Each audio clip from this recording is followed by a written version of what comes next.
तब्बल 30 वर्षाच्या प्रतीक्षेनंतर खंडाळा जानेफळ रस्त्याचे डांबरीकरण।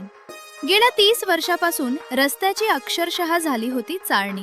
वैजापूर तालुक्यातील खंडाळा ते जानेफळ या रस्त्याची गेल्या 30 वर्षापासून दुरावस्था झाली होती। खंडाळा जानेफळ तलवाडा या रस्त्याच्या डांबरीकरणासाठी 8 कोटी रुपये निधी मंजूर झाला होता। यामध्ये तलवाडा ते जानेफळ रस्त्याचे डांबरीकरण पूर्ण झाले आहे, परंतु जानेफळ ते खंडाळा या 8 किलोमीटर रस्त्याच्या कामाला सुरुवात झाली होती, परंतु गेल्या काही महिन्यांपासून ते काम बंद होते। विधानसभा निवडणूक लागल्यामुळे ते काम बंद झाले होते, परंतु काही महिन्याच्या प्रतीक्षानंतर का होईना प्रत्यक्षात रस्त्याच्या कामाला सुरुवात झाली। त्यामुळे परिसरातील नागरिकांमध्ये आनंदाचे वातावरण निर्माण झाले आहे। या रस्त्याने शेतकरी, शाळेतील मुले, वाहन चालक, पादचारी यांना जीव मुठीत धरून मार्ग काढावा लागत होता।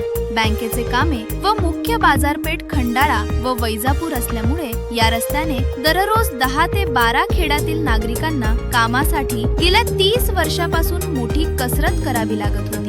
खंडाळा जानेफळ रस्त्याला जवळपास 10 ते 12 स्टोन क्रेशर असल्यामुळे या रोडवरून हायवा व ट्रॅक्टरची मोठी वर्दळ असते। त्यामुळे हा रस्ता मजबूत व्हावा अशी अपेक्षा नागरिकांमधून होत आहे। Bureau report Mahesh Jagdale, TV 24 news, Khandala, Vaijapur.